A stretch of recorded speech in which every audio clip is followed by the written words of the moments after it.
in the blood-soaked theater of medieval royalty, where a crown was a weight that could crush a child, and a marriage was a sentence passed at birth. Few stories are as haunting as that of Isabella of Valois. We remember the great kings, the victorious warriors, the powerful matriarchs who shaped the destiny of nations. But history has a way of silencing its most fragile victims, of sweeping their tragedies into the footnotes of a grander, more masculine narrative.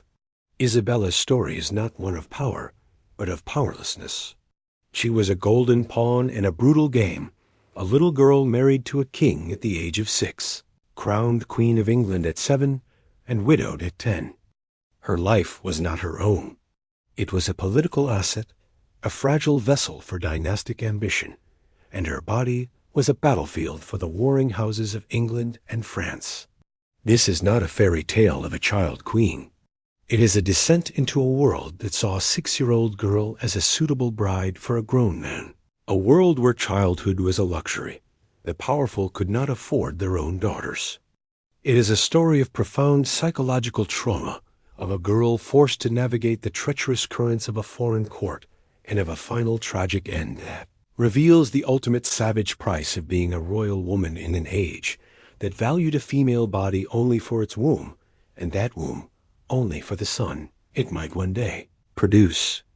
Isabella's brief, sad life is a testament to the quiet horror that lay just beneath the surface of chivalry, and pomp a chilling reminder that the most heartbreaking casualties of power are often the ones whose voices were never allowed to be heard. The stage for Isabella's tragedy was the final, sputtering act of the 100 Years' War, a century of brutal, dynastic conflict between England and France.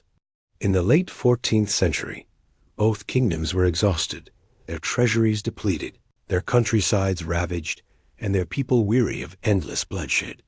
King Richard II of England, a man more interested in the arts and culture than in the grim business of war, sought a lasting peace. His great rival, King Charles VI of France, was a man plagued by bouts of severe mental illness, his madness plunging his own court into chaos and making a stable peace both more necessary and more difficult to achieve. In this climate of exhaustion and uncertainty, a marriage was proposed. It was the ultimate diplomatic tool, a way to bind the two warring nations together through a bond of blood. Richard II, a widower after the death of his beloved first wife, Anne of Bohemia, agreed to take a new bride, Isabella, the eldest daughter of the French king. There was just one staggering problem, a detail that reveals the cold, pragmatic calculus of medieval power. Isabella was only 6 years old. To the modern mind, the concept is monstrous, a violation of all we understand about childhood and consent. But in the 14th century, a royal child was not a child. They were a political instrument. Isabella's age was seen not as an impediment, but as an advantage. She was young enough to be molded, to be raised as an English queen, her French loyalties supplanted by English ones. The marriage treaty explicitly stated that the union would not be consummated until she reached the age of 12, the age of canonical consent at the time. This was the fig leaf of propriety that covered the grim reality of the transaction. She was a human treaty, a 6-year-old girl offered up as a sacrifice on the altar of international peace.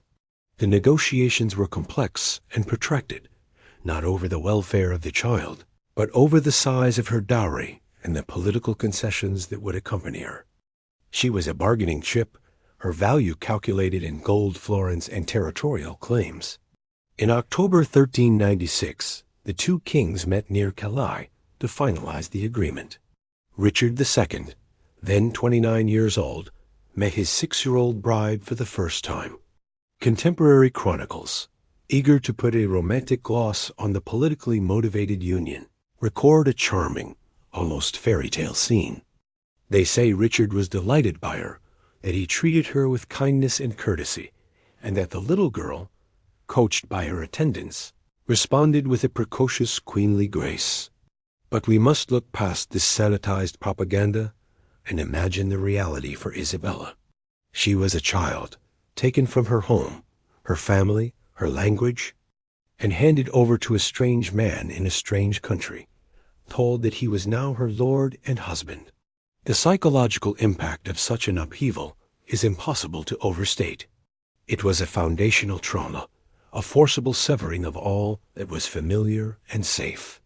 The chronicler Jean Froissart describes her departure from Paris, a sad, solemn procession, the little girl weeping as she was separated from her mother. It was the beginning of a life in which her own feelings would always be secondary to the demands of the state. Her arrival in England was a spectacle of overwhelming pomp. She was met by a retinue of English nobles. Her new household was formed, and she was whisked away to London to be prepared for her marriage and coronation. The wedding took place on November 1st, 1396, in the Church of St. Nicholas at Calais. Imagine the scene. A 6-year-old girl, likely bewildered and terrified, dressed in the heavy, sumptuous robes of a bride, standing at the altar beside a 29-year-old king. She would have been coached on her responses, her every move choreographed. The ceremony was a legal and religious fiction, a solemn performance that bound a child to a man, a princess to a king, a future to a fate she had no power to choose. Immediately following the wedding, she was crowned Queen of England at Westminster Abbey. The crown was likely too heavy for her head, the sacred oils a strange and cold sensation on her skin, the cheers of the crowd an incomprehensible roar. She was now Isabella, Queen of England, a title of immense power and crushing weight, held by a girl who had not yet lost all of her baby teeth. Richard, too, to his credit, seems to have treated his child bride with a surprising degree of sensitivity and kindness. He was not a monster. He set her up in her own household at Windsor Castle, separate from the main court, allowing her a semblance of a protected childhood. He visited her often, brought her gifts, and treated her with the formal affection of a benevolent guardian or uncle. Their relationship was one of public performance and private distance. He was her husband in name, but her guardian in practice. Yet this kindness, however genuine, could not erase the fundamental abnormality of their situation. Isabella was a queen without power, a wife without a husband in any real sense. She was living in a state of suspended animation, her life on hold until she reached the age of sexual and political maturity. She was surrounded by English ladies-in-waiting, her French attendants having been sent home, a deliberate policy to ensure her assimilation. She was immersed in a foreign language, a foreign culture, her every waking moment a lesson in how to stop being French and start being English. This was a lonely and isolating existence. While Richard may have been kind, the court around him was a nest of vipers. The marriage was deeply unpopular with a powerful faction of English nobles, led by the king's own uncle, the Duke of Gloucester. They saw the peace with France as a national humiliation, a betrayal of England's military glory, and they saw the French child queen as a symbol of this hated policy. For them, she was not an innocent girl. She was a cuckoo in the nest, a foreign influence at the heart of the kingdom. Isabella was therefore trapped in the crossfire of English politics, a silent pawn in a game she could not possibly understand. The smiles of the courtiers were masks, their courtesies veiled threats. She was learning the brutal, unspoken language of courtly intrigue, a world where alliances shifted like sand, and a single misstep could be fatal. Her gilded cage at Windsor was both a sanctuary and a prison, protecting her from the world while simultaneously isolating her within a web of political hatred she had done nothing to create. The 4 years she spent as Richard II's child queen were a strange, liminal period, a childhood that was not a childhood. She was surrounded by the trappings of power, but possessed none of its substance. Her days were structured around lessons in English, history, and courtly etiquette. She had dolls and playmates, but her play was always overshadowed by her unique and bewildering status. She was constantly reminded of her role as queen and her future duty to her husband and her new country. The psychological pressure on a child in such a position is immense. She was living a double life, a girl in her private chambers and a queen in public. This duality would have forced a premature and unnatural maturity upon her, a constant need to perform a role she was too young to comprehend fully. The kindness of her husband, King Richard, was her only anchor in this treacherous world. He seemed to genuinely care for her welfare, showing a paternalistic affection that went beyond mere political necessity. He would spend hours with her, talking to her, listening to her, a rare and precious connection in her isolated life. But this connection was also the source of her future tragedy. She was developing a genuine childlike affection for this older man who was her guardian, her king, and her husband. This bond, forged in the strange unreality of their marriage, would soon be shattered, plunging her into a new and even more terrifying phase of her young life. The storm broke in 1399.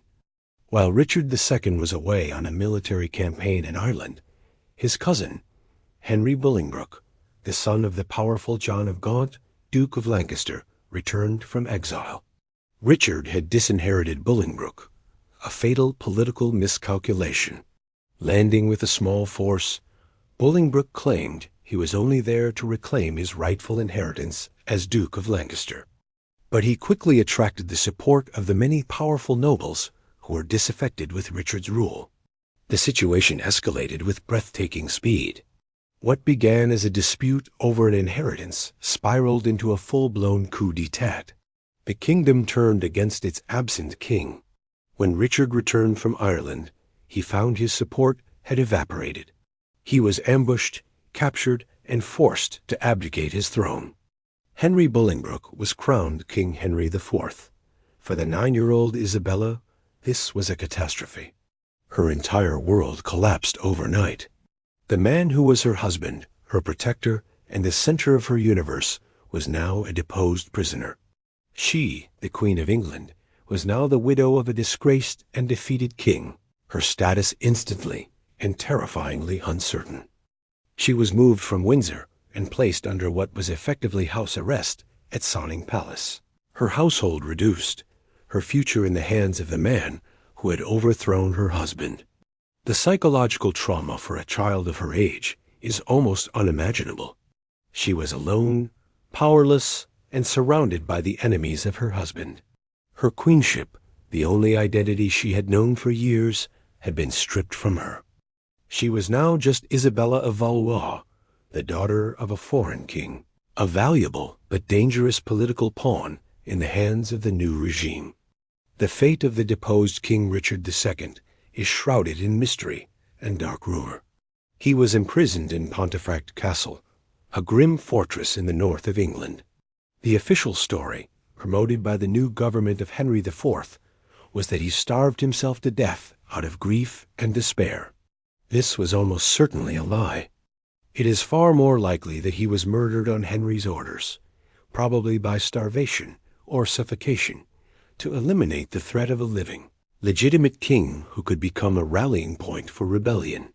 For Isabella, the uncertainty was a form of torture. She did not know if her husband was alive or dead. Loyalists to Richard, known as the Ricardians, rose up in a rebellion called the Epiphany Rising in early 1400, attempting to assassinate Henry IV and restore Richard to the throne. Their plan was to seize Isabella and her half-sister and parade them as a signal that the rebellion was underway. The plot failed, and the rebels were brutally crushed, but it highlighted Isabella's dangerous position. She was a living symbol of the old regime, a potential figurehead for any who sought to challenge the new king. Henry IV was now faced with a difficult and delicate problem. What to do with the 10-year-old, widow of the man he had deposed and likely murdered? She was the daughter of the King of France, a valuable diplomatic asset. A new marriage could be arranged to secure an alliance. Henry proposed that Isabella marry his own son and heir, the future King Henry V, then a boy of 13. From a political standpoint, the match was perfect. It would maintain the alliance with France, legitimize the new Lancastrian dynasty by linking it to the previous queen and neutralize Isabella as a political threat. But Isabella, a 10-year-old girl, reacted with a defiance that shocked the English court. When the proposal was made to her, she refused, absolutely and unequivocally. She was the Queen of England, the wife of King Richard, and she would consider no other husband, especially not the son of the usurper who had destroyed him. She fell into a deep and profound state of mourning, refusing to eat, dressing only in black, and weeping for her lost husband. This was not the behavior of a frightened child, but the resolute grief of a young woman who, despite her age, possessed a powerful sense of honor and loyalty. Her refusal was a brave and dangerous act of political defiance. It was her only weapon, and she wielded it with a stubborn courage that infuriated Henry IV and his council. They could not force her to marry against her will. The diplomatic fallout with France would be catastrophic. They were trapped by the defiance of a 10-year-old girl. For over a year, a tense standoff ensued. Isabella was kept in a state of limbo, a political prisoner in a gilded cage. Henry's government tried everything to break her resolve. They cajoled her, they threatened her, they surrounded her with pro-Lancastrian ladies who tried to persuade her of the advantages of the new marriage, but she would not yield. Her grief for Richard was real and profound, and her loyalty to his memory was absolute. This period reveals a remarkable strength of character in a child who had endured so much. She had been raised to be a queen, and even in her powerlessness, she behaved like one, defending her own honor and the memory of her husband with a tenacity that belied her years. Her story had become a silent battle of wills between a grieving child and a usurper king. Finally, after 2 years of this stalemate, both sides recognized that the situation was untenable. The French court, now more stable under a period of lucidity for King Charles VI, began to demand the return of their princess and, more importantly, the repayment of her massive dowry. Henry IV, his own throne still insecure, could not afford a full-blown diplomatic crisis with France. He reluctantly agreed to let Isabella go, but he did so with a final act of petty vindictiveness. He refused to return her jewels and her dowry, effectively stealing her inheritance. In 1401, Isabella of Valois, now 12 years old, began her journey back to France. She was no longer the bewitching child bride who had left Paris 5 years earlier. She was a widow, a deposed queen, a young girl whose childhood had been stolen by the brutal machinery of statecraft. Her return was not a triumphant homecoming, but a somber retreat. She had failed in her dynastic purpose, through no fault of her own, and was now being returned to her family, a valuable but used political asset. Her life in France was a shadow of what it might have been. She was treated with honor as the Dowager Queen of England, but she was a reminder of a failed policy and a lost alliance. Her future was once again a matter of political calculation. She was still young, still beautiful, and still the daughter of a king, making her a valuable piece on the European marriage market. The years that followed were a period of uncertainty. She was a pawn in the ongoing, complex negotiations between France and England, her potential remarriage a constant topic of diplomatic discussion. For Isabella, this meant her life was once again on hold, her personal desires irrelevant to the grand strategies of the men who controlled her fate. She was trapped in a perpetual state of waiting, a young woman whose identity was defined entirely by the husbands she had had and the husbands she might yet have.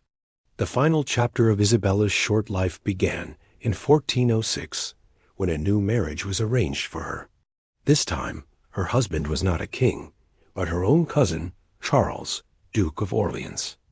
He was a prominent nobleman, a gifted poet, and at 11 years old, he was 2 years younger than his 16-year-old bride. The marriage, which took place in Compiègne, was once again a political move, designed to consolidate power within the fractured French royal family during a period of King Charles VI debilitating madness. For Isabella, it may have offered a glimmer of hope. She was marrying a man of her own age, a man who shared her language and her culture. Their union had the potential to be a genuine partnership, a stark contrast to the strange, paternalistic relationship she had had with Richard II. The young couple seemed to have a genuine affection for each other. Charles of Orleans would later write moving poetry about his love for his young wife.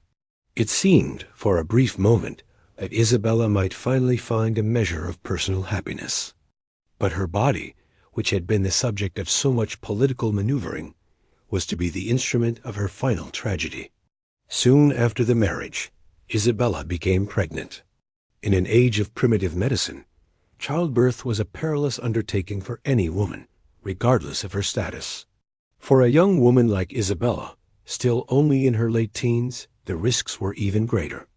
On September 13th, 1409, at the age of just 19, Isabella gave birth to a daughter, Joan. The labor was difficult and prolonged, and in the days that followed, Isabella's health began to fail. She developed a fever, a sign of the dreaded puerperal fever, or childbed fever, a postpartum infection that was almost always a death sentence. The physicians were powerless. Their remedies of bleeding and purging were useless against the raging infection. After years of being a pawn in the games of kings, after enduring the loss of her home, her husband, and her crown, Isabella's life came to a quiet, agonizing end in a birthing chamber in Blois. She died just days after giving birth to her only child, her body finally succumbing to the one fate that united queens and commoners alike. She was not yet 20 years old. The death of Isabella of Valois was not a major political event. It did not topple thrones or alter the course of the war. It was a quiet, personal tragedy, a sad footnote in the Chronicles of the 15th century. But her story is a powerful and disturbing lens through which to view the reality of a royal woman's life in the Middle Ages. Her entire existence was instrumentalized. From the age of 6, she was a symbol, a treaty, a dynastic link. Her body was a commodity to be traded, her womb a national resource to be exploited.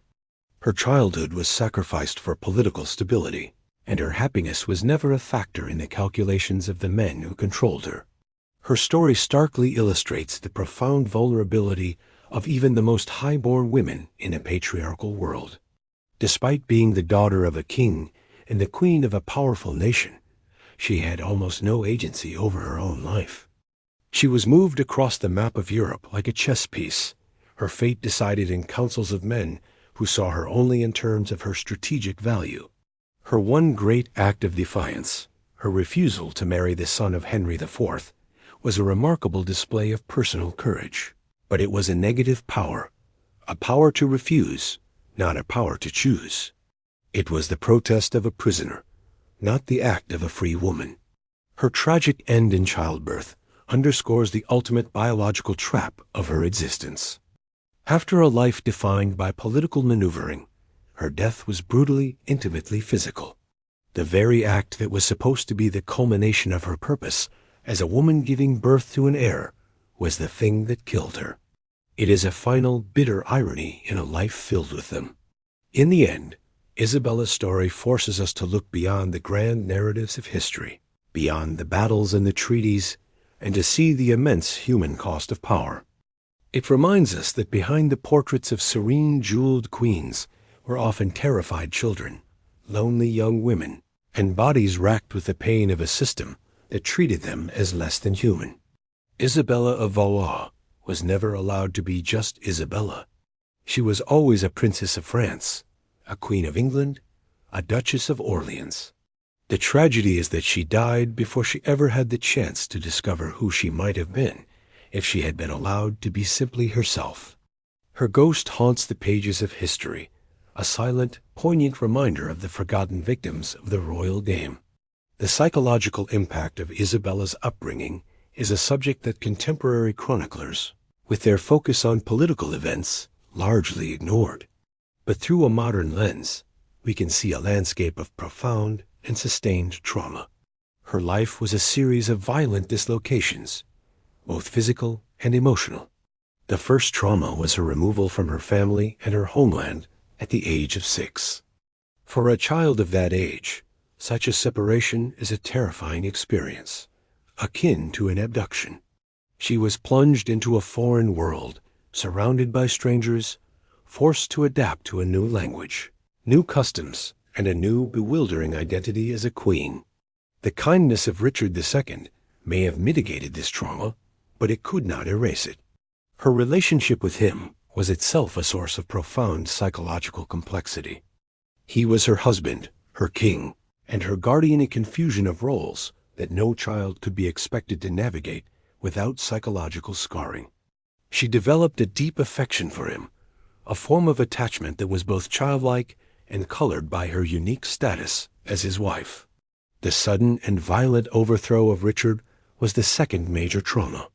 At the age of 9, she experienced the complete collapse of her world.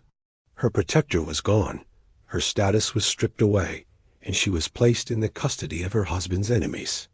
Her 2 years as a political prisoner, from the age of 9 to 12, would have been a period of intense fear and uncertainty. Her defiant refusal to marry Henry's son, while admirable, was also likely a trauma response, a desperate clinging to the only identity and loyalty she had known in a world that had become hostile and unpredictable. Her grief for Richard was not just the mourning of a widow. It was the grief of a terrified, abandoned child for her lost protector. When she finally returned to France, she was no longer the child who had left. She was a young adolescent who had already experienced more loss and political upheaval than most people do in a lifetime. She had been a queen and was now a dowager, a status that left her in a political and social limbo. Her second marriage to her younger cousin offered a chance at a more normal life, but she entered it as a young woman already bearing the heavy weight of her past.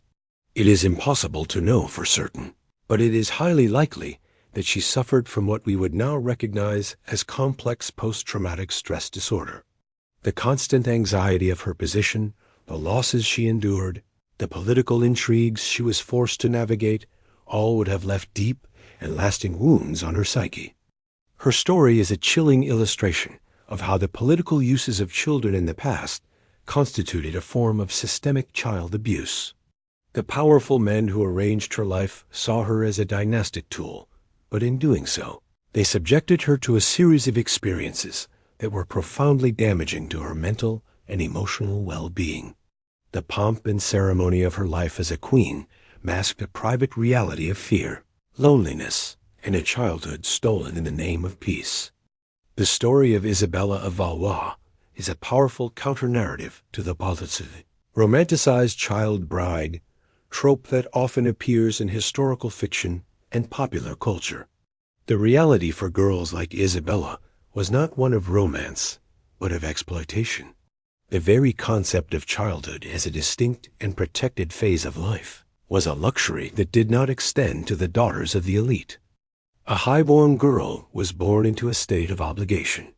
Her body was a political asset from the moment of her birth. Her future marriage, a key component of her family's diplomatic strategy. This instrumentalization of the female child was a cornerstone of medieval and early modern statecraft. Marriages were arranged between toddlers, treaties sealed with the promise of a future union between infants. These children were raised with the knowledge that their personal desires were irrelevant. Their duty was to their lineage. Isabella's case is particularly stark because of the age gap and the political stakes involved, but she was not an anomaly. Throughout European history, countless other girls were subjected to similar fates. Margaret of Austria was betrothed at the age of 2 to the Dauphin of France. Mary, Queen of Scots, was betrothed to the same Dauphin at the age of 5 and sent to be raised in the French court, a trajectory almost identical to Isabella's. These were not seen as acts of cruelty, but as prudent and necessary acts of state.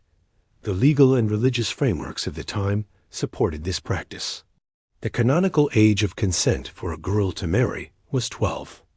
A marriage contracted before that age was considered a sponsalia de futuro, a binding betrothal that would become a full marriage once the girl reached puberty. This provided a theological and legal justification for a system that was, in essence, a form of child trafficking among the elite. The physical and emotional health of the girl was a secondary concern. The primary goal was the alliance. The high rates of death in childbirth for these young queens and princesses were seen as a tragic but acceptable risk. If one child bride died, another could be found. The system was ruthless in its pragmatism. The story of Isabella forces us to confront this uncomfortable truth about the past. It strips away the veneer of chivalry and exposes the cold, hard mechanics of dynastic power. It reveals a world where a girl's life was mapped out for her before she could even speak, where her body was a pawn in a game played by powerful men, and where her only value lay in her ability to forge an alliance and eventually to produce an heir. It is a history that is profoundly disturbing, a reminder that the grand sweep of political events is built upon the foundation of individual lives, and often the lives of its most vulnerable and silenced victims. What makes Isabella's story particularly poignant is its status as a forgotten tragedy. Unlike more famous figures like Anne Boleyn or Marie Antoinette, whose dramatic falls from grace have been endlessly chronicled, Isabella's story is a quieter, sadder affair. She was not executed or overthrown in a bloody revolution. She was simply used up by the system and died, as so many women of her era did, in the quiet agony of a birthing chamber. Her narrative is less sensational, and therefore it is often overlooked. But it is in this very quietness that its true horror lies. It reveals the mundane, everyday nature of the exploitation of royal women. Her life demonstrates that a woman did not need to be rebellious or ambitious to be destroyed by the system. She only needed to be a woman. Her passive role makes her the perfect symbol of female powerlessness in the face of institutionalized patriarchy. The primary sources for her life, the chronicles of men like Jean Froissart and the records of the English and French courts, reflect this inherent bias. They describe her in terms of her appearance, her grace, her political value. Froissart praises her for her queenly behavior as a child, focusing on how well she performed the role assigned to her. Her inner life, her fears, her trauma, are almost entirely absent from the historical record. We are forced to read between the lines, to use our modern understanding of psychology to imagine the terror and loneliness she must have felt. This silence in the historical record is itself a form of violence. It mirrors the silencing she endured in her own life. She was a figurehead, a symbol, and the chronicles treat her as such, rarely affording her the complex interiority of a human being. To recover her story is an act of historical justice. It is to insist that the lives of the quiet victims, the pawns in the game, are just as important as the lives of the kings and warriors who moved them. It is to recognize that the true history of an era is not just the story of its wars and its politics, but the story of its impact on the most vulnerable. Isabella's story is also a powerful reminder of the fragility of peace. Her marriage was meant to be the cornerstone of a lasting peace between England and France, a symbol of a new era of reconciliation. But within a few short years, the peace had shattered, her husband was deposed, and the two nations were once again on a path to war. Her entire childhood was sacrificed for a peace that did not last. Her personal tragedy is therefore intertwined with a greater political tragedy, the failure of diplomacy to overcome the deep-seated rivalries of the age. Her life becomes a metaphor for the futility of using human beings as political instruments, a demonstration that treaties sealed with the bodies of children are built on a foundation of sand. In the end, the story of Isabella of Valois is a ghost story. She haunts the periphery of one of English history's most dramatic periods, the deposition of Richard II, but she is an almost silent ghost, her suffering overshadowed by the grand political drama of her husband's fall. To tell her story is to give that ghost a voice. to articulate the silent scream of a child caught in the gears of a merciless machine. It is to insist that we remember not just the fall of a king, but the breaking of a queen who was never given the chance to truly live.